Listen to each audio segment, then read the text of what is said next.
The wind, a razor, sliced across the endless white. Elara ran. Each breath a shard of ice in her lungs, each footfall a muffled prayer in the deep snow. Behind her, nothing but the swirling curtain of the blizzard, yet the echoes of fists and guttural curses chased her, relentless. They were the reason for the frozen blood on her lip, the raw purple blooming beneath her eye, the terror that had become her shadow. She had nothing. A thin shawl, a stolen hunk of bread turning to stone in her pocket, and the desperate, animal instinct to flee. The town, with its shuttered windows and pious whispers, had offered no sanctuary, only judgment. They had called her harlot, witch, a stain upon their pristine snow. She stumbled, hands sinking into the freezing powder, the cold a brutal shock that almost made her surrender. But the memory of the deacon's leering face, his heavy hands, propelled her upward. She would not be broken. Not again. The forest thickened, ancient pines bowing under their white burden, offering a fragile illusion of shelter. Days blurred into a desperate rhythm of movement and frozen rest.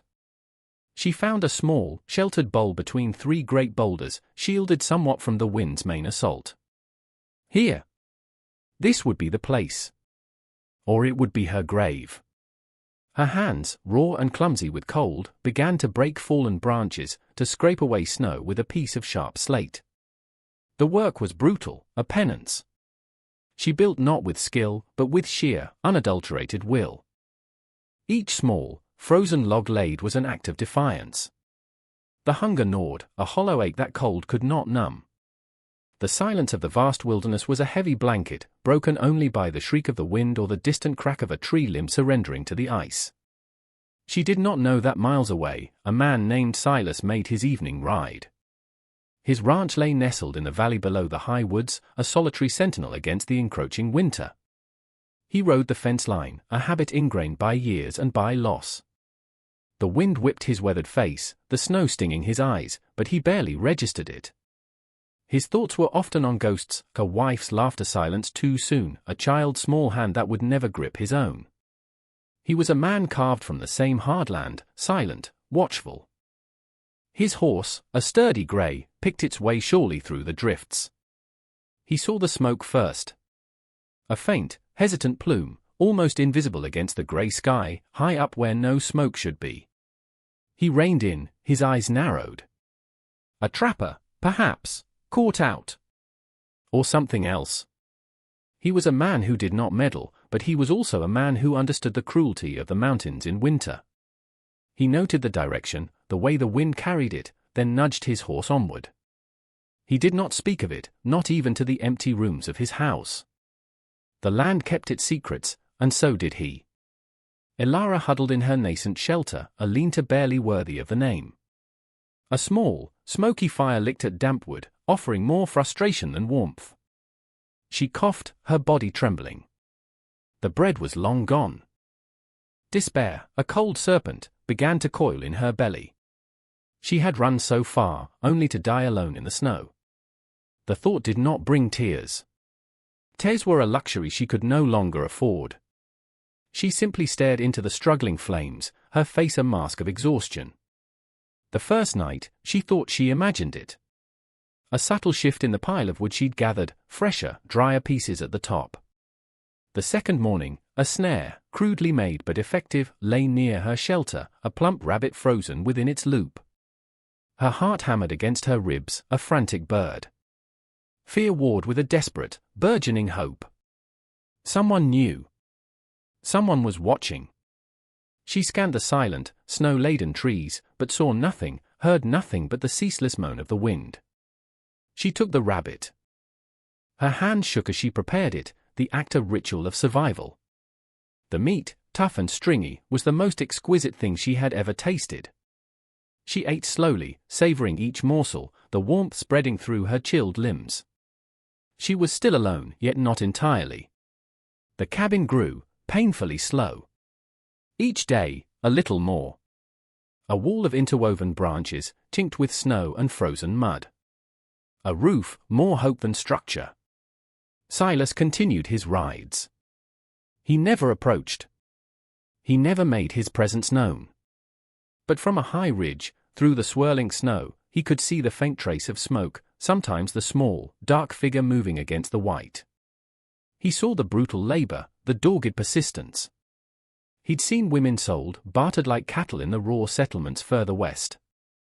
He'd seen the casual cruelty men inflicted. He didn't know her story, but he recognized the brand of desperation. He began to leave things. A discarded axe head he'd rehafted, sharp and true. A small sack of dried beans. A tinderbox, far superior to her clumsy flint and steel. He left them where she would find them, but never where he might be seen.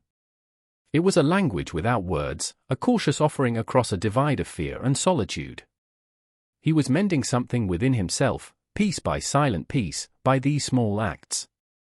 He told himself it was merely practical. No man or woman deserved to perish alone in the unforgiving embrace of the mountains if a small kindness could prevent it. But the image of that small, struggling figure against the vast, indifferent snow began to etch itself into the quiet landscape of his mind. He found himself looking for that wisp of smoke each evening, a strange, unacknowledged focal point in his solitary circuit. Ilara's fear did not vanish, but it changed. It was no longer the sharp terror of pursuit, but the wary caution of a wild thing. She accepted the gifts, these strange offerings from the snow itself, it seemed. Each item was a miracle. The axe allowed her to cut thicker logs, to build more sturdily. The beans, hoarded and cooked sparingly, offered sustenance beyond the uncertain hunt. She began to look for the signs, the subtle disturbances in the snow that heralded a new offering. She never saw him. The forest remained impenetrable, her benefactor a ghost. One day, she found a small, worn blanket, patched but clean, folded neatly on a stump. The scent of wood smoke and something else, something faintly male and unfamiliar, clung to it. She buried her face in its rough comfort, and for the first time in what felt like an eternity, a single, hot tear escaped and traced a path down her frozen cheek. It was an acknowledgment of a kindness so profound, so unexpected, it cracked the ice around her heart. She worked with renewed vigor. The cabin walls rose, still crude, but solid. She learned to bank the fire, to read the weather in the bite of the wind. Her hands, once soft, were now calloused and strong. The shame the deacon and the town had tried to burn into her began to recede, replaced by a gritty pride in her own resilience. She was a survivor. She was building not just a shelter, but a fragile fortress against the world that had cast her out. She even found a small, discarded piece of charcoal and, on a smoothed piece of birch bark, began to sketch. The trees, the snow, the shape of the flames in her small hearth. It was another language, a way to speak to the silence. The town of Havenwood, nestled in its self-righteous valley, simmered with its own concerns. Preacher Blackwood, a man whose piety was as starched as his collar, held forth from his pulpit, his voice a stern thunder. He spoke of vigilance, of rooting out sin, of the dangers that lurked beyond the pale of their small, ordered community.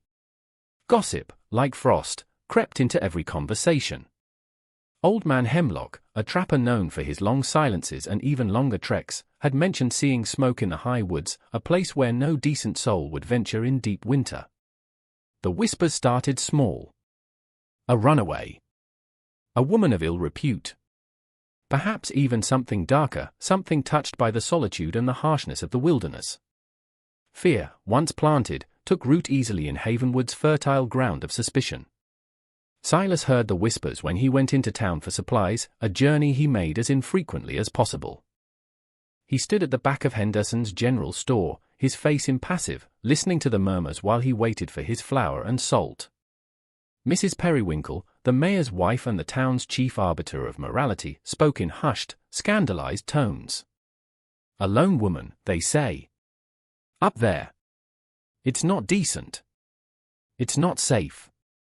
For us, I mean. Her gaze flickered toward Silas, as if he, by his own reclusive nature, was somehow complicit. Silas said nothing. He paid for his goods, his eyes cold as the winter sky, and departed. His silence was often mistaken for agreement, or indifference. It was neither. It was a wall, carefully constructed. But the unease settled in him. The town, once roused, could be a cruel and unthinking beast. He knew. He had seen its teeth before. His rides became more watchful. He scanned not just for Ilara's smoke, but for any sign of others venturing into the high country. He felt a grim protectiveness, an emotion he hadn't allowed himself in years. It was a dangerous feeling. It made him vulnerable. He thought of his wife, Martha. She had been a gentle woman, but with a core of steel. She would have understood this. She would have approved of his silent ministrations. The memory was a dull ache, a constant companion. He saw Ilara from a distance one afternoon. The sun, a pale disk in the winter sky, briefly illuminated the clearing. She was splitting wood, her movements sure and practiced. Her hair, the color of dark earth, was tied back. Her face, though still thin, had lost some of its haunted look. There was a strength in her stance that hadn't been there before. He felt a strange pang, almost like pride, quickly suppressed. She was a stranger. He was merely ensuring she did not freeze or starve. Nothing more. But the lie felt thin, even to himself. He left her a pair of sturdy, mended gloves on the path. Her own were shredded. He imagined her hands, chapped and raw. The thought was unwelcome, too intimate. He turned his horse and rode away, the rhythm of its hooves a familiar counterpoint to the disquiet in his soul. He was a man who mended broken things, fences, tools, harnesses. He wondered, with a sudden, stark clarity, if he was trying to mend something far more fractured, something within himself, or perhaps, within her. The thought was gone as quickly as it came, buried under layers of stoic resolve. He didn't speak. He just acted. It was the only way he knew. The small acts of anonymous care continued, a silent conversation across the frozen expanse. Ilara found a whetstone, perfect for sharpening the gifted axe. Once, a small tin of tea, fragrant and precious. She had nothing of material value to offer in return, but she began to leave a single, perfectly formed pinecone on the stump where the gifts appeared. It was a small, almost imperceptible acknowledgement, a thank you whispered to the wind. Silas saw the pinecones. He would pause, his gaze lingering on the small, brown offering before he turned away. A flicker of something unreadable in his eyes. He recognized the gesture for what it was. Reciprocity. The first fragile thread of trust. In her small cabin, Ilara felt a subtle shift within herself. The raw edges of her fear were smoothing. The constant, gnawing anxiety lessened its grip. She still started at every unexpected sound, her body tensed for flight, but there were moments, fleeting at first, then more frequent, where she felt a sense of peace. The warmth of her small fire, the taste of hot tea, the solid feel of the axe in her hands, these simple things became anchors. She found herself humming sometimes, a tuneless melody, as she worked. Her sketches on the birch bark grew more detailed. A bird perched on a snowy branch. The intricate patterns of frost on her single, salvaged window pane. The world outside her small clearing remained hostile, a place of bitter memory and potential threat, but within these crude walls, she was carving out a space where she could breathe. She was learning to occupy that space, not as a fugitive cowering, but as a woman who had built her own refuge. Her posture straightened. Her gaze, when she looked out at the snow-laden trees, was less haunted, more appraising. The town of Havenwood, however, was not at peace. Preacher Blackwood's sermons grew more fervent. He spoke of the woman in the wilderness, his voice dripping with condemnation, painting her as a symbol of defiance against God and community. He didn't use her name, no one knew it, but his implications were clear. She was an outcast, a pariah, a potential source of corruption. There are those who choose the darkness of solitude over the light of fellowship, he thundered, his eye sweeping over his congregation. Those who shun decency and invite judgment. We must be vigilant. We must protect the flock. Mrs. Periwinkle nodded vigorously, her bonnet quivering with righteous agreement. Others in the pew shifted uncomfortably, but no one dared to voice dissent. The fear of being ostracized, of being the next target of the preacher's ire, was a powerful deterrent. The whispers in the general store grew louder, more specific. She's bewitched the high woods, one might say. No decent woman could survive up there alone, another would add, with a knowing, salacious undertone. Silas, on his infrequent visits, heard it all. The talk was turning ugly, the undercurrent of malice growing stronger. He saw the way their eyes followed him, the suspicion that clung to him because of his own solitary nature, his known presence near the wildlands. He bought his supplies, his face a granite mask, offering no purchase for their curiosity or their accusations. He knew this kind of talk. It was a prelude. A justification for action.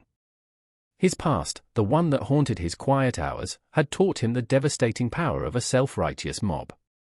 He thought of the fire, the screams, the helplessness. A muscle twitched in his jaw. He began to carry his rifle more openly on his rides, not just for game, but as a silent statement. He made sure his fence line, the one that bordered the wilder, unclaimed lands where Elara had built her cabin, was sound and clearly marked. It was a subtle demarcation, a line drawn in the snow. This far, and no further. He started varying his route, circling wider, observing the approaches to the high country from different angles. He was no lawman, no avenger. He was just a man who had seen too much, and who felt a responsibility he couldn't name, couldn't voice, but couldn't ignore. The wind carried the scent of snow and pine, and something else, the faint, metallic tang of trouble brewing in the valley below. He didn't speak of his concerns. He simply watched, and waited, and mended his fences. The days shortened. The cold deepened. Elara, unaware of the storm gathering in Havenwood, continued her quiet existence. She had mended the gifted blanket, her stitches small and neat. She had even managed to fashion a crude broom from twigs, and swept the packed earth floor of her cabin daily. It was a small act of domesticity, a claiming of her space.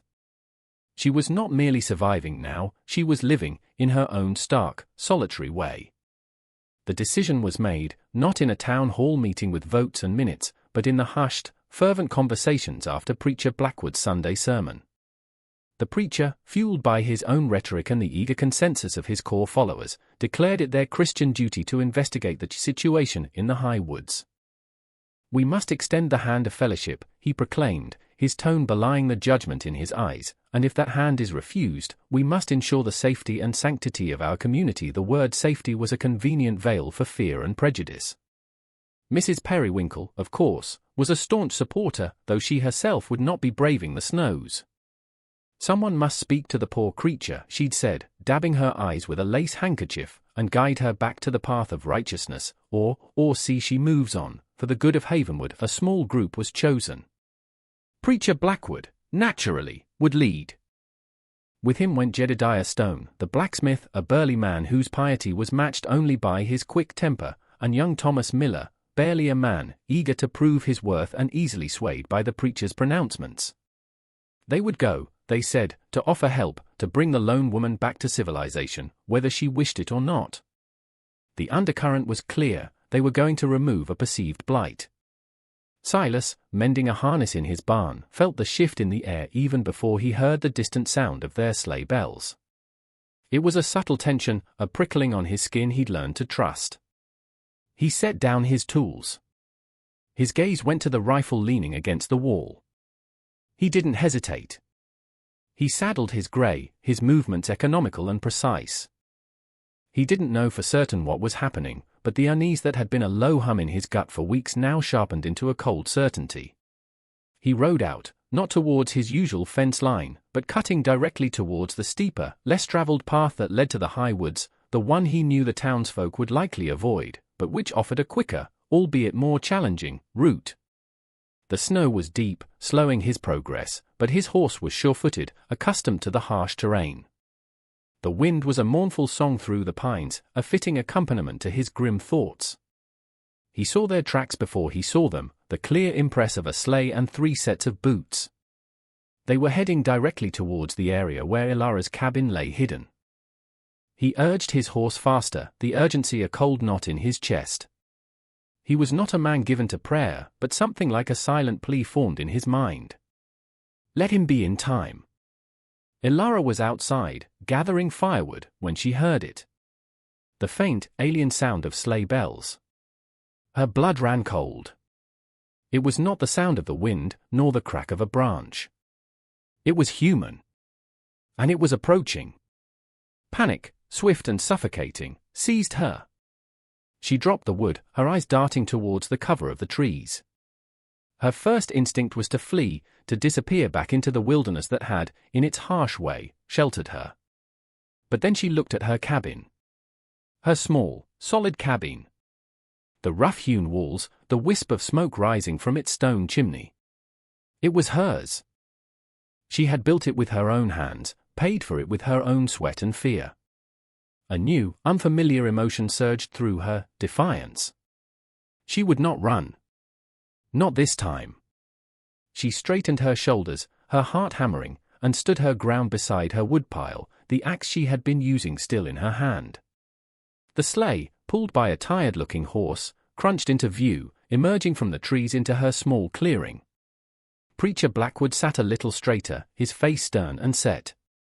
Jedediah Stone's eyes, small and hard, swept over her, lingering on the axe. Young Thomas Miller looked nervous, his gaze darting from Elara to the preacher and back again. The silence stretched, taut and heavy, broken only by the snorting of the horse and the sigh of the wind. Preacher Blackwood was the first to speak, his voice unctuous, yet carrying an unmistakable edge of authority. "Woman," he began, "we have come from Havenwood.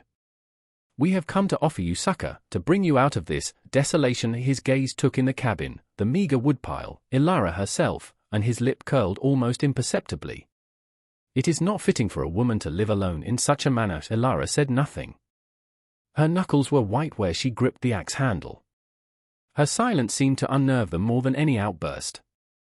Jedediah Stone shifted his weight, his hand resting on the heavy hammer tucked into his belt. "The preacher speaks God's truth," he rumbled. "This ain't no place for a decent woman." Just as Preacher Blackwood opened his mouth to deliver another pronouncement, a new sound cut through the tense air, the steady, unhurried tread of a horse approaching from the dense woods behind Elara's cabin. All heads turned. Silas emerged, astride his grey, his rifle held loosely across his saddle. He didn't ride into the clearing directly, but stopped at its edge, a silent, formidable presence. His face was unreadable, his eyes missing nothing. The preacher's words died in his throat. Jedediah Stone's hand tightened on his hammer, but he made no move. Young Thomas Miller looked visibly relieved at the interruption, yet also more frightened. Silas surveyed the scene, the three men from Havenwood, their expressions a mixture of surprise and belligerence. Elara, standing small but unbowed, the axe still in her hand, the humble cabin, a testament to her struggle. He didn't speak. He didn't need to. His presence shifted the balance of power entirely. Preacher Blackwood, recovering his composure, puffed out his chest. "Silas, we did not expect to see you here. We are merely offering assistance to this unfortunate." His gesture towards Elara was dismissive. Silas's gaze flickered to Elara, a brief, almost imperceptible contact, then returned to the preacher. The silence from him was more potent than any threat. It unnerved Blackwood, who was accustomed to controlling conversations with his booming voice. "She is on my land," Silas finally said. His voice was quiet, raspy from disuse, but it carried the weight of iron. It was not strictly true. The cabin sat on unclaimed wilderness, bordering his property. But it was a claim he was making now, clear and undeniable. Jedediah Stone snorted. "Your land? Since when do you care who squats in the high woods, Silas? This woman needs guidance. She needs the town she seems to be managing," Silas observed, his eyes again on Elara, a hint of something that might have been approval in their depths. Elara felt a tremor run through her. His words, so few, so quiet, were a shield. She looked at him, truly looked at him for the first time. The weathered face, the lines etched by sun and sorrow, the steady, unwavering gaze. This was her silent benefactor. This was the man who had left food, tools, warmth. And now, he was standing between her and the judgment of Havenwood. A warmth spread through her chest, chasing away the last vestiges of icy fear. It was courage, new and fragile, but undeniably there. Preacher Blackwood bristled. This is a matter for the community, Silas. A spiritual matter. You would do well not to interfere this, Silas said, his voice dropping even lower. More dangerous is my concern. He shifted slightly in the saddle, a movement that drew their eyes to the rifle. It was not a threat, merely a fact. He was here. He was armed. He was not leaving. The tension was a living thing, coiling in the small clearing. The wind picked up, swirling snow around them, blurring the edges of the world. Then, Elara spoke. Her voice, husky from disuse and emotion, was surprisingly clear. I am not unfortunate, she said, her gaze steady on Preacher Blackwood. And I do not require your succor. The words, simple and direct, hung in the air. The preacher stared at her, momentarily stunned into silence. It was the first time she had spoken directly to any of them. Jedediah Stone took a step forward. Now listen here, woman. Silas's horse shifted, and his hand moved fractionally closer to the rifle. Stone froze. She spoke her mind, Silas said, his voice still quiet. This is her home. He looked at Elara then, a long, searching look. If she chooses to stay, Elara met his gaze. In his eyes, she saw not pity, but respect. And something else, something akin to understanding. She straightened further. I choose to stay. Her voice was stronger now. The preacher, seeing his authority challenged, his mission thwarted, turned a mottled red. You will regret this defiance. Both of you. The town will not stand for it. Silas merely looked at him. The silence stretched again, heavy and final. Finally, with a frustrated huff, Preacher Blackwood gestured sharply to his companions. We are leaving. But this is not over. He glared at Elara, then at Silas, his face a mask of thwarted righteousness. Jedediah Stone cast one last belligerent look before turning to the sleigh. Young Thomas Miller avoided everyone's eyes, scrambling to his seat. The sleigh turned, its runners grating on the frozen snow, and retreated back the way it had come, its bells a discordant jangle in the cold air. They were gone. The silence that descended was different now. Not empty, but filled with an unspoken understanding. Elara slowly lowered the axe. Her arm ached from the tension of holding it. She looked at Silas, still mounted at the edge of the clearing. The wind tugged at his hat, revealing more of his stern, quiet face. He didn't smile, but the harsh lines around his eyes seemed to soften. He dismounted, slowly, and walked his horse a few steps closer. He stopped a respectful distance away. They will talk, he said, his voice still low. Likely they will be back. Elara nodded. She knew. But the fear was gone, replaced by a weary resolve, and something more. A sense of not being entirely alone. Thank you, she whispered. The words felt inadequate. Silas merely inclined his head. He looked at her cabin, then back at her. You built it well, he said. It was the highest praise. He gestured with his chin towards the far side of her clearing, where the woods were densest. There's an old spring, further up. Never freezes solid. Easier than melting snow. He hadn't intended to say more, but the words came. My wife. Martha, she liked this high country. It was a piece of himself, offered hesitantly. Elara saw the flicker of old pain in his eyes. She understood. Loss was a language they both knew. She didn't speak, but her answering gaze was filled with a quiet empathy. He lingered a moment longer, then nodded again, a gesture that was both a farewell and a promise. He mounted his horse and, without a backward glance, rode into the trees, disappearing as silently as he had arrived. Elara watched him go. Then she turned and looked at her cabin. Her home. She picked up the axe, but this time, it felt different in her hand. Not just a tool, or a weapon, but a symbol of her strength, her defiance. The wind still howled, but it no longer sounded like a threat. It sounded like the world, vast and indifferent, and she was a part of it, small but unbent. She went inside, added wood to the fire, and the flames leaped up, bright and warm, pushing back the shadows. She was not saved, not entirely. But she was no longer alone, and she had found her voice. And in the quiet solitude of the high mountains, under the watchful gaze of a silent protector, a new, defiant peace began to take root.